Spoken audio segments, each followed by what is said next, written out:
What makes us truly understand something, whether it's, the beauty of a painting, the elegance of a scientific theory, or maybe just the way the world works? It's a fundamental question, really, that philosophers have wrestled with for centuries. And it's right at the heart of the work of the thinker we're exploring today, Edith Lehman-Kalischer. Edith Lehman-Kalischer, yeah. Mhm. She lived from 1877 to 1951, and she was a really powerful voice in 20th century thought.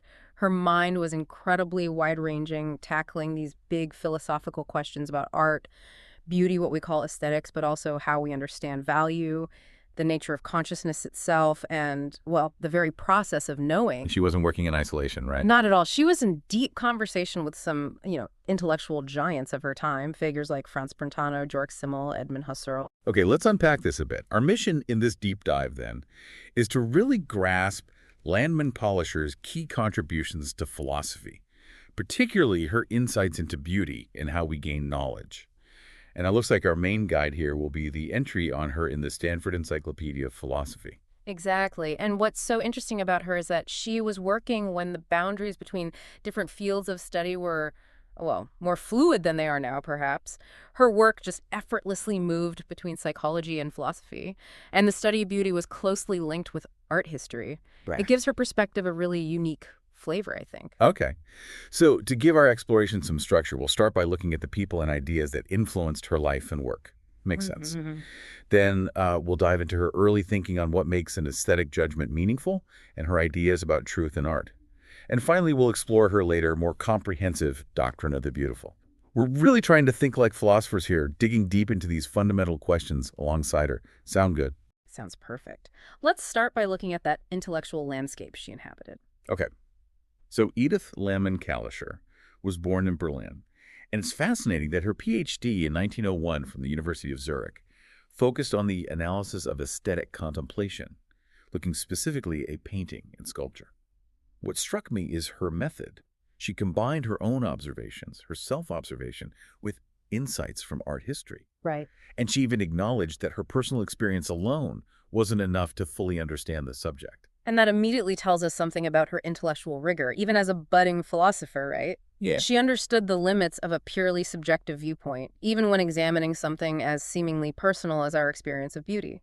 Her dissertation director, Ernst Mühlmann, was important, but so was her engagement with thinkers like Simmel and Stumpf back in Berlin, major figures in sociology and psychology. Yeah. She herself said her core interests were philosophy, specifically psychology, and art history, which really highlights that interdisciplinary approach we mentioned earlier. And her life took her to Switzerland after marrying Julius Landmann, a Swiss economist. Their shared academic life in places like Bern, Basel, and Kiel seems to have been crucial for her intellectual development. Definitely. And during this early period, she published those key essays we mentioned on the cognitive value of aesthetic judgments in 1905 and on artistic truth in 1906, followed by her book Philosophy of Values in 1910. That philosophy of values is particularly insightful because she actually started it with a critical look at Hugo von Münsterberg's work on values. She really challenged his idea of a superpersonal act of will being the basis of value, calling it an arbitrary metaphysical assumption. And she also disagreed with his doctrine of four worlds, the logical, aesthetic, ethical, religious values, and his attempts, which were kind of Kant-inspired, to ground value judgments in the very structure of reality. So she was questioning the idea that we can justify what we value by pointing to some inherent order in the universe. It sounds like she's pushing us to think more about our direct experience. Exactly. Lehman-Kalischer rejected that Kantian approach of trying to locate values in some rational framework of the world. Instead, she focused on what's directly giving to us values as we actually experience them. For her, values are properties of things that we find valuable because they immediately trigger a feeling in us. Okay. She drew a really powerful parallel here. We say X is beautiful because of a feeling, much like we say X is red because of a sensation. She argued that both kinds of statements have the same kind of basis in our experience. That's a really provocative comparison. But how did she distinguish these pure feelings from our everyday emotions, which can be so fleeting and personal? That seems tricky. That's a crucial distinction for her philosophical project, you're right. She argued that feelings could be pure and disinterested, whereas emotions, by their nature, are always tied to our personal concerns, our desires, our fears. You can really see the influence of Kant's concept of disinterestedness and aesthetic experience here, that idea that we appreciate beauty for its own sake, not for any practical benefit. Right. But Lehman-Kalischer grounds this in these primary immediate values that are connected to pure feelings. This was also part of a larger philosophical discussion happening at the time about the role of feelings and emotions, with thinkers like Stumpf and Alexius Meinong also exploring these areas. And speaking of Meinong, the entry mentions their correspondence and how her work actually influenced his own thinking on value. That really underscores her early impact as a philosopher, doesn't it? Absolutely. He reportedly said her explanations were the most important for the development of his own ideas on value. She also engaged critically with other important philosophers like Theodore Lipps and Emil Lask. And in her work on How We Know Things epistemology, she drew from people like Heinrich Rickert and Wilhelm Dilthey, who emphasized that we can understand not just general principles, but also the unique characteristics of individuals in specific situations. So that kind of individual knowledge. Right. But importantly, she disagreed with the idea that this kind of understanding was somehow limited only to the humanities. She thought it applied more broadly than that. It sounds like she was constantly in dialogue with the major philosophical ideas of her time, agreeing, disagreeing, sharpening her own perspective through these interactions. And then there's the significant influence of Edmund Husserl, the founder of phenomenology. Yes, Husserl was a major figure for her, a really big one. She praised his work on the object of consciousness, building on earlier thinkers like Bolzano and Brentano, calling it the most encompassing and most emphatic. She used his idea of fulfillment in her own work, especially regarding the limits of knowing. But she also had some significant criticisms of his idealism, the idea that reality is fundamentally mental. Right, that mind-dependent view. Exactly, and what she saw as an artificial separation between consciousness and the real world. Interestingly, she shared with Cassirer, who came from a Kantian background, a focus on the act of knowing as primary, maybe even over the nature of being itself, which was definitely a point of divergence from Husserl. And then there's Franz Brentano, who seems to have been a really foundational figure for her, especially regarding the objectivity of values. Indeed. She saw him as a key proponent of the idea that values could be objective, a view she shared, and also for his concept of intentionality, the idea that our consciousness is always directed towards something. Mm-hmm. However, they differed in some important ways. She located the basis for our value judgments in our feelings, not in our desires, as Brentano tended to do. And while she agreed that value judgments could be objective, she didn't believe this objectivity was immediately obvious through some kind of intuition. Instead, she saw it as something that had to be won, you might say, through experience and by identifying and correcting our errors. So for her, the objectivity of both sensory and value judgments wasn't just given, it was an ongoing process, a task. Now, the entry also mentions her close association with the poet Stefan George and his circle. That seems like a very different kind of influence compared to the academic philosophers we've been discussing. How did that artistic and literary world shape her philosophical thinking? It was a very significant part of her life, actually. She attended his seminar, became a devoted follower, and spent many summers as a guest of his family. She even kept a diary of their conversations and anonymously published a book about the essence of his poetry, Georgica. Wow. Later, she also wrote about the Swiss writer Karl Spitteler. This deep engagement with the artistic and literary world undoubtedly shaped her thinking on aesthetics and the role of the artist in revealing certain kinds of truths. It definitely broadened her philosophical lens beyond purely abstract arguments. Which leads us, I guess, to her major work in epistemology, Transcendence of Knowing, published in 1923. The title itself suggests a move beyond the purely internal world of our minds, doesn't it? Right. What was her central argument there? Absolutely. In this work, she argued for what she termed transcendent realism and a realist epistemology. She proposed that the external world is the phenomenon, a kind of fundamental, original phenomenon that provides the very basis, the sense, for our consciousness. She argued that the idea of a subject whose awareness doesn't reach beyond itself is a kind of illusion, even though our intention towards an external object can never be fully realized or fulfilled. Okay. She used a really insightful analogy here, comparing the object of a painting to the object of consciousness. Just as the way a painting is presented and what it depicts are inseparable, so too, she argued, are our awareness of an object and the real external object we are aware of. There are even echoes of this, some say, in Heidegger's later concept of being in the world. That's a powerful way to think about it. So she was critical of both the idealists, who focused only on what's in our minds, the contents of consciousness, Right. and the positivists, who only considered what we can directly observe, the appearances. Exactly. She felt that both of those perspectives failed to adequately account for the way our consciousness inherently points beyond itself, to a reality that exists independently of us. It's noted that even a scholastic philosopher, Eric Prizarra, saw her epistemology as a kind of return to a more traditional philosophical position, albeit one that had been filtered through her experiences in the George Circle. Interesting connection. And her ideas even influenced the economist Edgar Salin. Landman Collisher herself acknowledged the impact of her conversations with George on this particular book. It sounds like her intellectual life was incredibly rich and multi-layered. But the entry also touches on some really profound personal tragedies that she experienced. How did those events impact her and her work? Yes, in the decade following the publication of Transcendence of Knowing, she faced immense personal loss.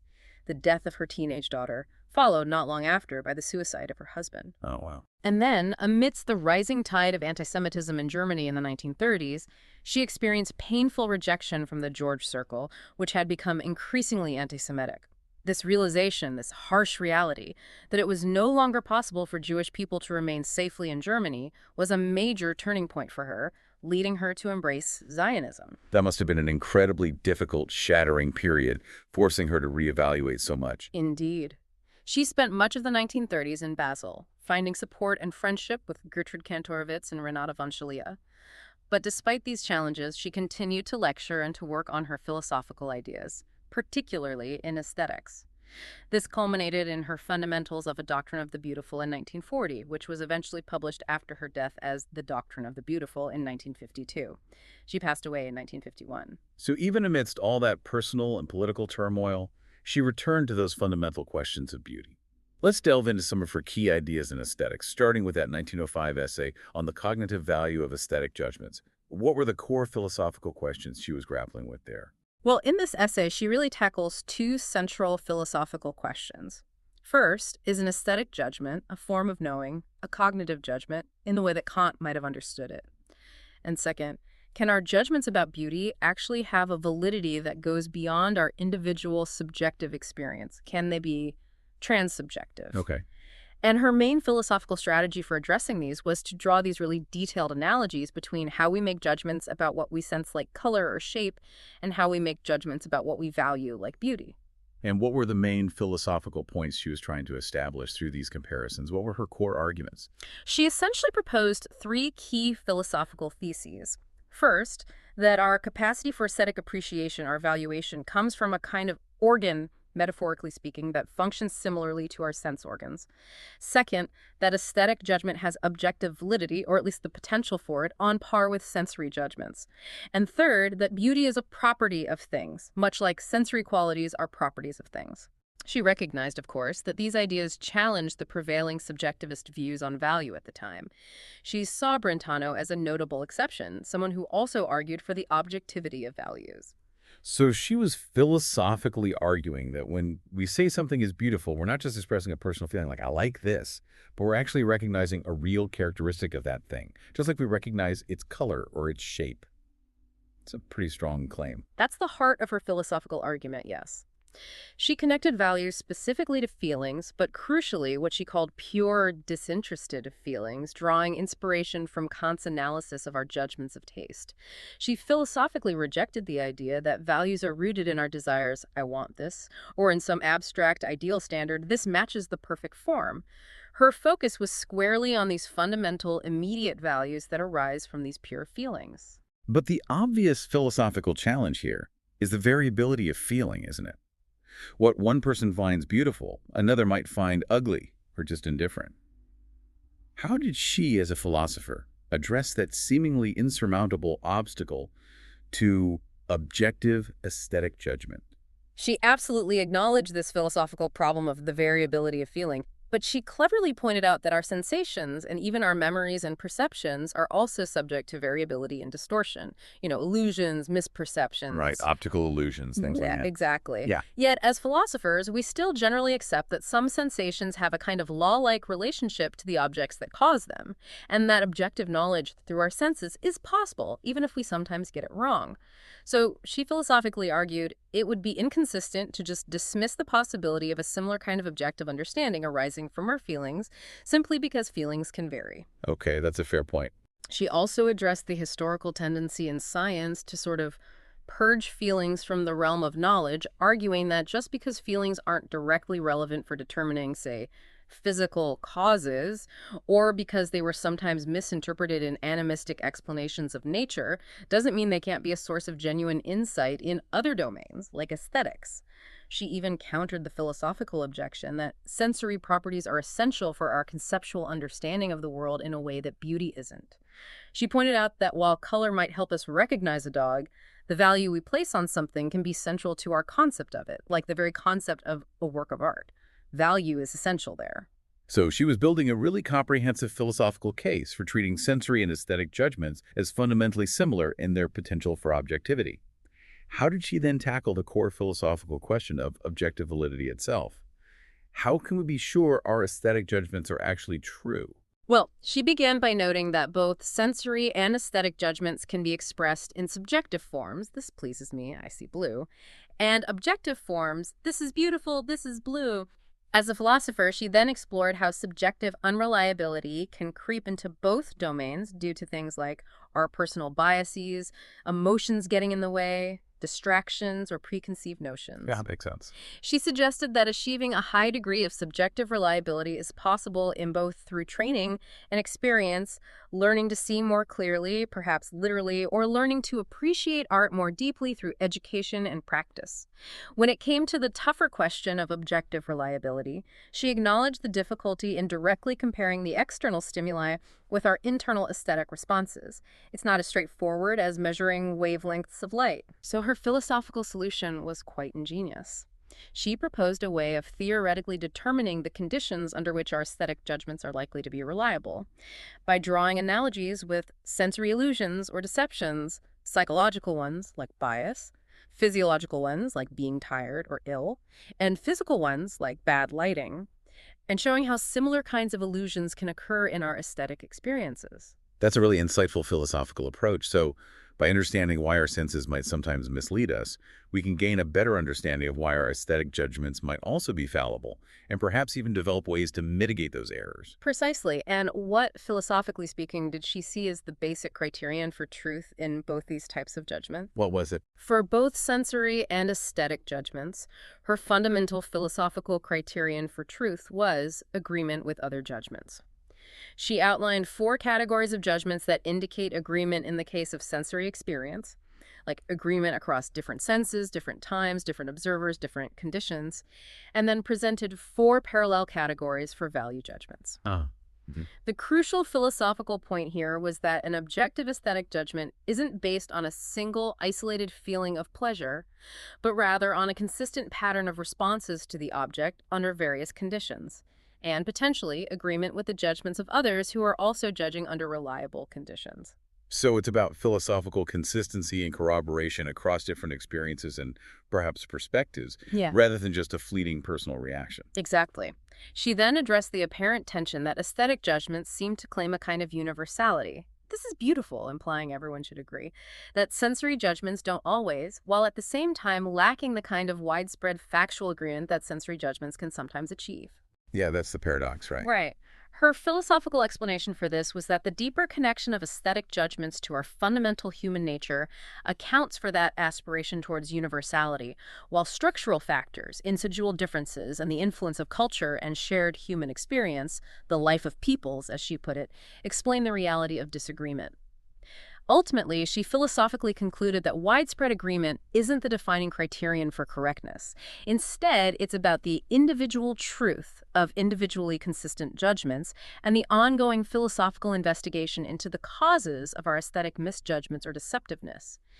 This detailed comparison, she argued philosophically, provides a strong justification for understanding beauty as a real property of things, just like their sensory qualities. It sounds like this early essay laid a really crucial philosophical groundwork for her later explorations into aesthetics. And the entry mentions that her ideas still have relevance for philosophical debates today. Yes, absolutely.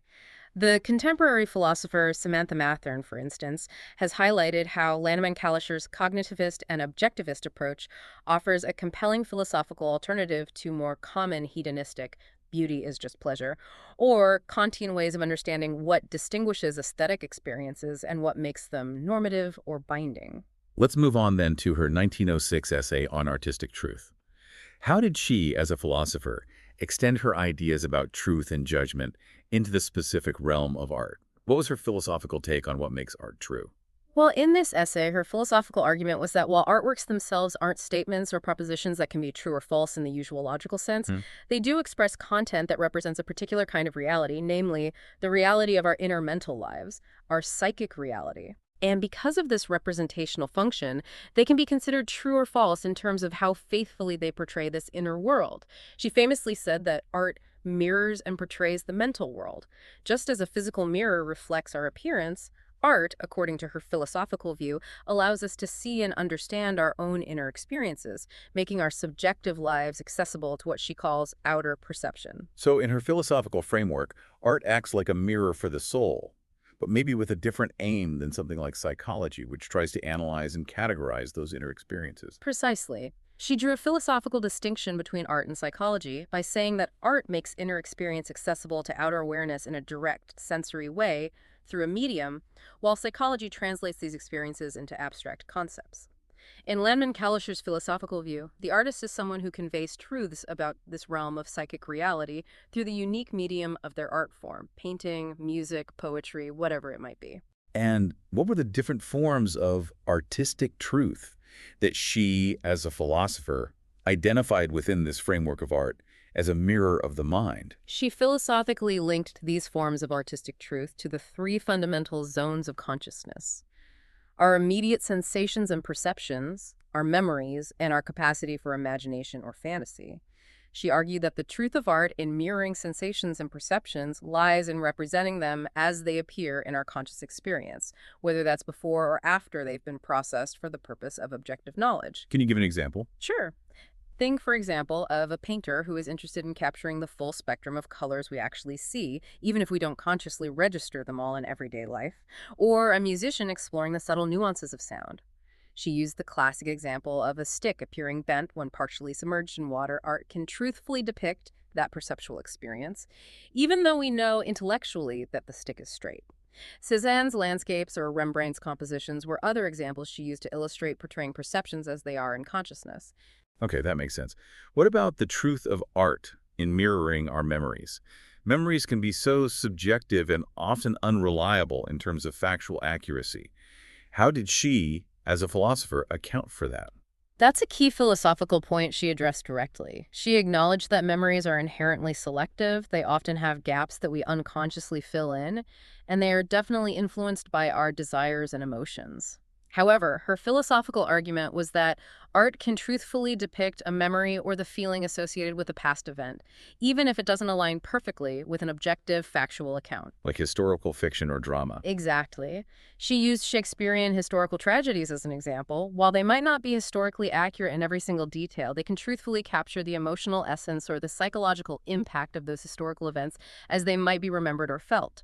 For her philosophical framework, a strong feeling connected to a theme or memory is actually crucial for an artistically true portrayal. And finally, what about the truth of art in mirroring our fantasy or imagination? That seems like the most open and potentially subjective of the three. How did she philosophically approach that? It is indeed the most open-ended. She saw the representations of our fantasy as being driven by our feelings, much like our memories, but with the crucial difference that they are consciously or deliberately produced. She considered the fairy tale to be a prime example, maybe even the epitome of this kind of artistic truth. How so? Well, in fairy tales, our deepest wishes are often fulfilled, and reality is effectively rewritten in ways that feel psychologically probable, what appears capable of being true within that imagined world, even if it defies the strict laws of the physical world. While in our everyday lives we often seek the extraordinary, fairy tales offer us worlds where things unfold according to our desires, providing a sense of freedom by playfully engaging with the very limitations we often feel powerless against in reality. It satisfies a need. So, in her philosophical understanding, artistic truth isn't solely about accurately representing external reality, like a photograph might aim to do. It's more about faithfully capturing the rich and complex inner landscape of human experience, our perceptions, our memories, our imaginative lives. Exactly. And she also philosophically explored how these different kinds of representations are connected within a work of art through what feels probable, like psychological truth in fables, through a sense of necessary or tragic inevitability, like in tragedies and epics, and through the feeling-driven associations we find in simile and metaphor, particularly in lyric poetry, where connections feel true even if they aren't logically strict. She argued that art provides a sense of meaning and interconnectedness to our experiences that reality itself often lacks, almost creating a vision of an unattainable ideal. This, she philosophically believed, satisfies our fundamental intellectual and ethical needs, our deep-seated wish for meaning, and perhaps a sense of moral reassurance. She also touched upon the truth of expressing feelings in art, noting that while we express our feelings in life through our bodies and actions, art often offers a more complete and adequate representation, maybe because it's freed from the social and ethical constraints that can inhibit our spontaneous emotional expression in everyday situations. Art can fill that need. It's remarkable how she, as a philosopher, weaves together these different facets of human consciousness and their manifestation in art. This really sets the stage for her later, more comprehensive work, The Doctrine of the Beautiful. What were some of the key philosophical ideas she developed in that magnum opus? The Doctrine of the Beautiful truly represents her mature and most comprehensive philosophical thinking on aesthetics. It's quite something. She begins in the first chapter by philosophically considering the place of beauty in the world. She echoes the spirit of Goethe, actually, in her emphasis on the ancient Greek idea that beauty arises from the harmonious interplay of opposing forces in nature. Harmony from conflict. In a way, yes. She views the human being as both the supreme creation of nature and the creator of art, the true and primary home, the primal place of the highest forms of beauty. For her philosophical view, beauty is actually intensified when it involves more powerful and antagonistic forces that are successfully brought into a state of harmony. She even offers the striking philosophical insight: beauty would not be beautiful were it not difficult, were it not a victory. Wow. Yet this victory, paradoxically, is one that is achieved without violence, through a free and unforced, almost natural-seeming ordering. So, philosophically, beauty isn't just about superficial pleasantness or a lack of tension, but rather about the successful resolution of inherent challenges and the achievement of a profound kind of balance. Like, the more tension resolved, the greater the beauty. Precisely, that's a great way to put it. Philosophically, she identifies fundamental forms of harmony that correspond to different realms of existence. Formal harmony, like measure, proportion, symmetry; organic harmony, found in plants and animals; human harmony, cosmic harmony; and of course, artistic harmony. While she acknowledges the philosophical connection between beauty and robustness or vitality, she also cautions that the inherent complexity of life means that not everything that lives achieves perfect harmony or beauty in all its aspects. She even refines Schiller's idea about play, suggesting that animals can only truly be considered beautiful when they are engaged in play, when they are not simply driven by unmet needs or raw instincts. And what about human beauty specifically? As a philosopher, did she have particular insights into what constitutes human beauty beyond just the physical? She did, very much so. She philosophically argues that the human body is just as essential to human beauty as the soul, rejecting any philosophical approaches that might prioritize the spiritual while neglecting the physical form. However, she also firmly states that where no spirit animates it, no body is beautiful. So spirit is key. Absolutely. She emphasizes the philosophically significant role of our inner life, our spirit, in how we perceive beauty. She believes that things like humility and a respect for the spiritual world actually have a beautifying influence. For her philosophical view, spiritual beauty is superior to mere animal or physical attractiveness, and a strong and virtuous spirit can even triumph over an outwardly plain or unattractive body. She uses Socrates as a compelling philosophical example of this. Right, the famously ugly philosopher. Exactly. She then lays out three philosophical principles related to beauty as a property of a particular subject.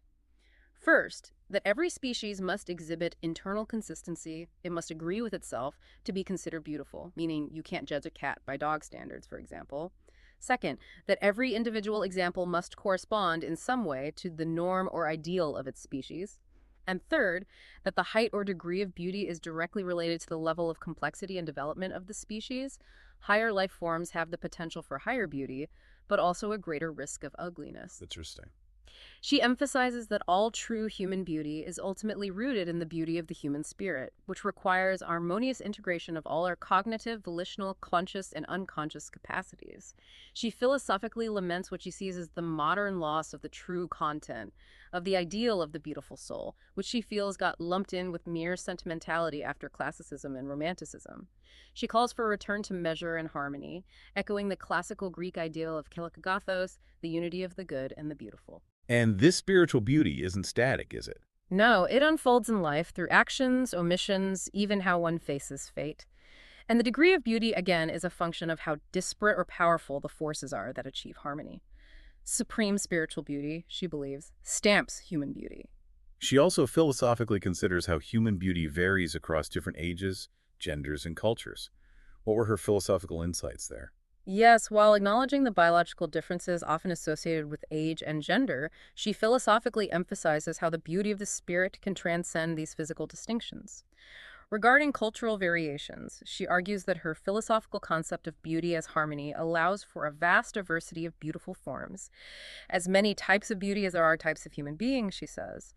Yet she also controversially proposes a kind of approximation to an absolute human beauty using classical Greek ideals, like the Idolino sculpture, as a benchmark, comparing it somewhat unfavorably to a Chola bronze figure. This comparison frankly reflects a potentially problematic, maybe Eurocentric element in her thinking, despite her overall homage to Greek ideals. Yeah, that's worth noting.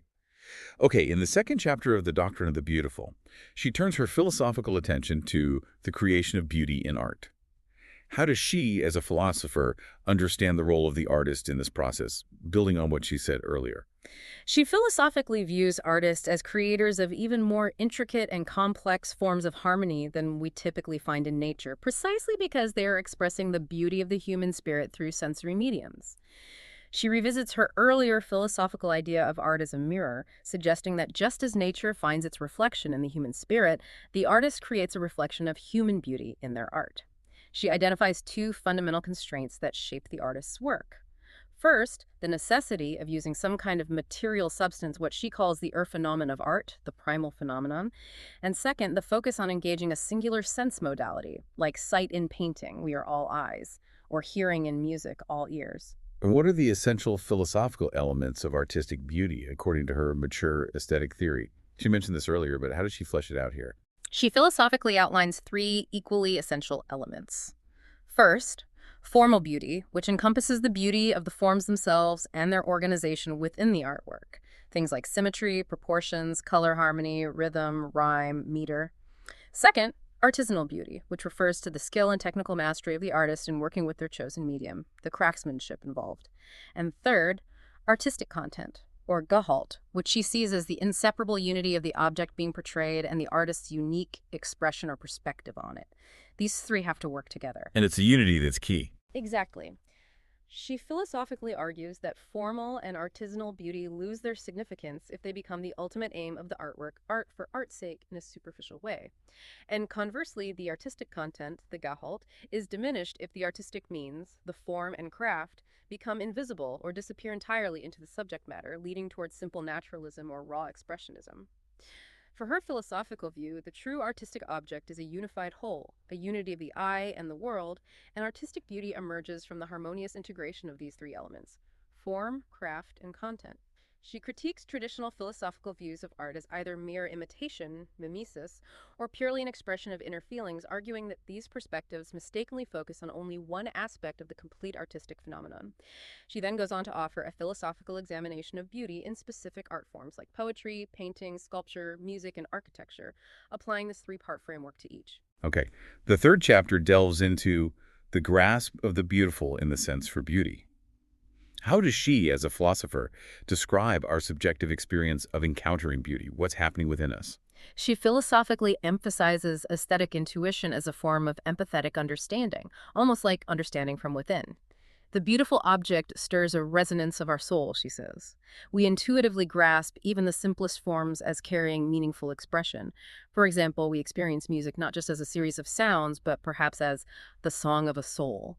We might attribute human feeling even to the sounds of birds or instruments. So we project our feelings onto the object. Not exactly project in a simple way. She philosophically notes that we perceive our own feeling dwelling in the intuited object, but crucially, this feeling is transformed in the process.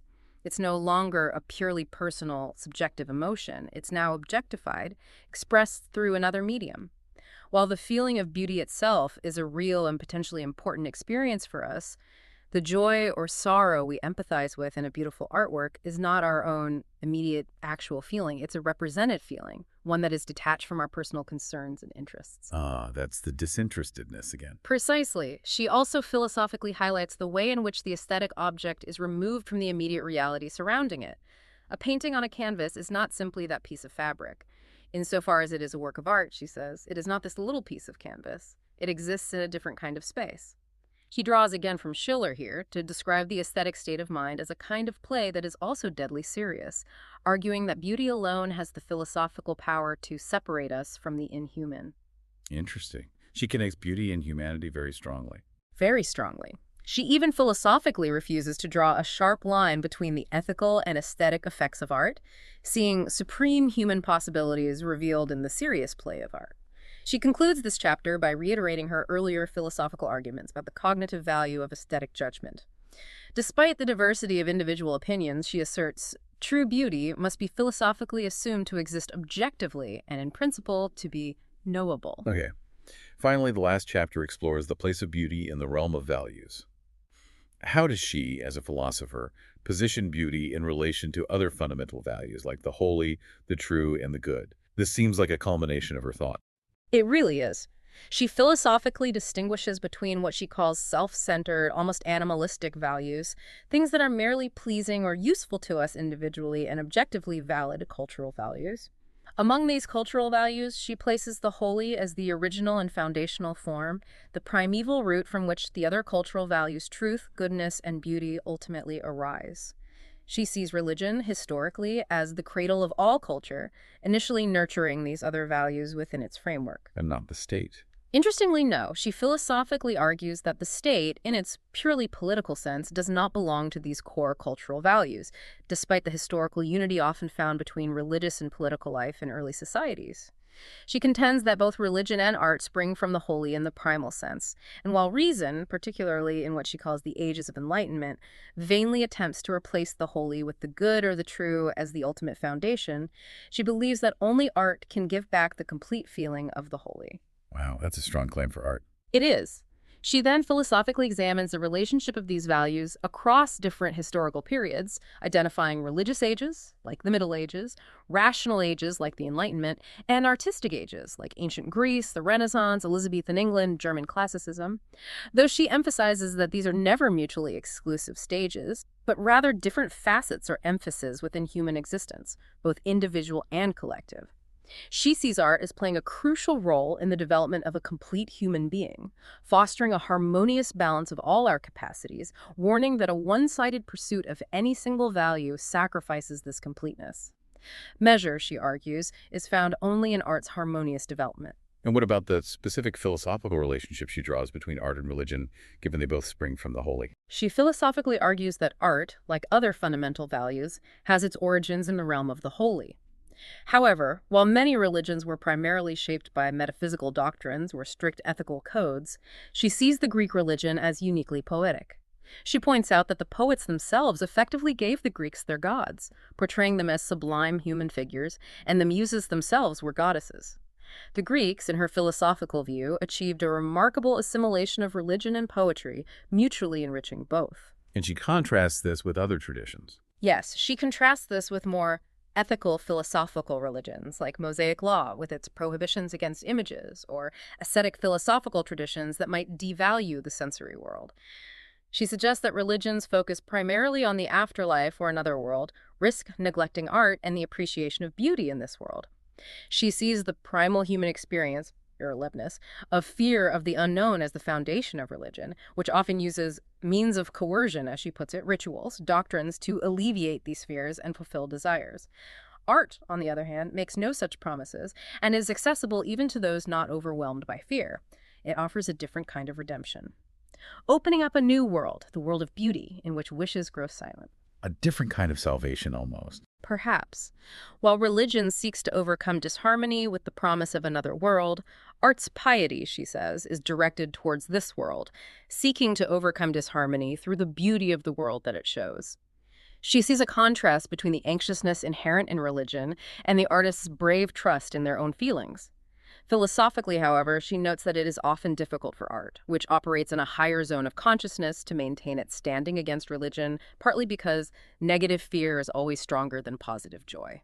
And finally, how does she, as a philosopher, analyze the relationship between beauty and the values of reason, truth, and goodness? This seems like a central tension in Western thought.